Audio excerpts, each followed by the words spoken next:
ఇప్పుడు మనము యోగా గురించి కొంత చర్చించుకుంటాం. యోగాలో అనేక ఆసనాలు ఉన్నాయి. Yoga is equal to exercise. Exercise yoga ఒకటే, కానీ ఎక్సర్సైజ్ కన్నా ఒక స్టెప్ ఎక్కువ ఉంటుంది యోగా. ఎక్సర్సైజ్లో మనం ఎలా చేస్తున్నామో దాన్ని బట్టి మనకి ఎనర్జీ రావడం, అంటే ఫిజికల్ ఫిట్నెస్ వస్తుంది. యోగాలో కూడా ఫిట్నెస్ వస్తుంది. మరి దీనికి దానికి డిఫరెన్స్ ఏమి అంటే, యోగాలో కొన్ని నాడుల ద్వారా మనకి ఫాస్ట్గా రిలీఫ్ ఉంటుంది. ఎక్సర్సైజ్ కన్నా కూడా యోగాలో కొన్ని ఆసనాల్లో కొన్ని నాడి తేజోవంతం చేయడం ద్వారా మనకి ఫాస్ట్గా రిలీఫ్ ఉంటుంది. కాబట్టి ఒకటి ఎక్సర్సైజ్ అయినా చేయొచ్చు, యోగా అయినా చేయొచ్చు. ఈ రెండులో ఏదైనా ఒక విషయం ఏమంటే, యోగా కానీ ఎక్సర్సైజ్ కానీ దీనివల్ల ఫిజికల్ ఫిట్నెస్ వస్తుంది. మెడిటేషన్ వల్ల మెంటల్ ఫిట్నెస్ వస్తుంది, మానసికంగా బాగుండగలుగుతాం. యోగా ఎక్సర్సైజ్ వల్ల ఫిజికల్ ఫిట్నెస్ వస్తుంది. ఈ యోగా ఎక్సర్సైజ్ అనేది ప్రధానంగా యూత్ చేయాలి, చిన్న వయసు వాళ్ళు చేయాలి. ఎందుకంటే ఇప్పుడు పరిస్థితుల్లో ఏమైపోయిందంటే, కొంచెము లావ్ అయినారు అనేసి చాలామంది లావ్ అవుతున్నాము అన్న భయంతో చిన్న చిన్న పిల్లలు కూడా, ఇక్కడ 5th క్లాస్ 6th క్లాస్ నుంచి నేను గమనిస్తున్నాను, పెద్దవాళ్ళ వరకు ప్రతి ఒక్కరూ లావ్ అయిపోతున్నాం అన్న భయంతో తిండి మానేస్తున్నారు, సరిగ్గా తినట్లేదు. ఇంకా ఆ టెన్షన్తో సరిగ్గా నిద్రపోవట్లేదు. దీనివల్ల ఆరోగ్యం బాగుంటుందా? బాగుండదు. ఖచ్చితంగా ఆరోగ్యం ఇంకా క్షీణిస్తుంది మనకి.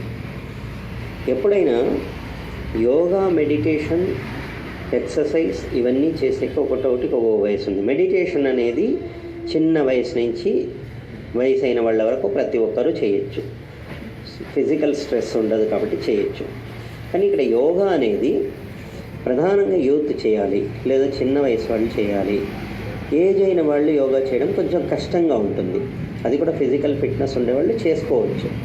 లేని వాళ్ళకు కూడా కొన్ని యోగాసనాలు ఉన్నాయి, అవి చేసుకోవచ్చు. అది కూడా చేయలేనప్పుడు మెడిటేషన్ ద్వారా మానసికంగా చేసుకొని కూడా మనం లావుని తగ్గించుకోవచ్చు, అన్ని ఆరోగ్య సమస్యల్ని తగ్గించుకోవచ్చు.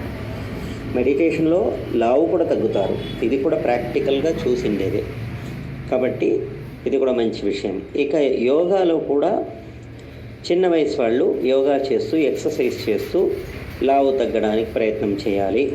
కొలెస్ట్రాల్ పెరగకుండా, రోగాలు రాకుండా, రోగ నిరోధక శక్తిని పెంచుకునేకి యోగా కంపల్సరీ చేయాలి. ఆ యోగా అనేది అనేక ఆసనాలతో కూడి ఉంటుంది. మీకు అవసరమైన దాన్ని బట్టి చేయండి. జనరల్ ఆసనాలు ఉంటాయి, జనరల్ ఆసనాలు అందరూ కూడా వేయచ్చు. అది కాకుండా కొన్ని హెల్త్ ఇష్యూస్కి కొన్ని ఆసనాలు ఉంటాయి. ఆ ఆసనాలు వేయడం ద్వారా కూడా మనకు ఆ హెల్త్ ఇష్యూస్ అనేసి సాల్వ్ అవుతుంది. ఇలా మనము యోగా ఎక్సర్సైజ్ ద్వారా కంపల్సరీగా మన హెల్త్ని కాపాడుకోవచ్చు. ఎప్పుడు చేయాలి అంటే, ప్రధానంగా మార్నింగ్ టైంలో చేయాలి. యోగా కానీ ఎక్సర్సైజ్ కానీ మార్నింగ్ 7-7:30 ఆ టైంలో చేయొచ్చు. 5 o'clock నుంచి కూడా చేయొచ్చు, ఇబ్బంది ఏం లేదు. 9:30-10 లోపు చేయడం చాలా మంచిది. మించిపోతే 12 లోపు చేయడం మంచిది. ఆ పైన చేయకూడదు. మళ్ళీ ఈవినింగ్ 7:30 ఆ టైంలో చేయొచ్చు. నైట్ 10 లోపు ఎప్పుడైనా చేయొచ్చు. బిఫోర్గా చూస్తే 4:30 నుంచి కూడా చేయొచ్చు. అలా యోగాసనాలు, ఎక్సర్సైజ్ చేసి మీ ఆరోగ్యాన్ని మీరు కాపాడుకోవచ్చు. దీనికి సంబంధించి మీకు ఏ హెల్త్ ఇష్యూ ఉన్నా ఏమున్నా అది నాకు తెలియజేస్తే, లేదు లావు తగ్గడానికి అంటే దానికి సంబంధించి, వెయిట్ తగ్గడానికి దానికి సంబంధించి మీకు యోగాసనాలు చెప్తాను. ఆ ప్రకారం మీరు చేసుకోవచ్చు. జనరల్గా యోగా చాలామందికి తెలుసు. యోగా చేయడము, మనకి తెలిసిన వాళ్ళ చేత కూడా చేయించడము అనేది చాలా ప్రధానము. నమస్కారం.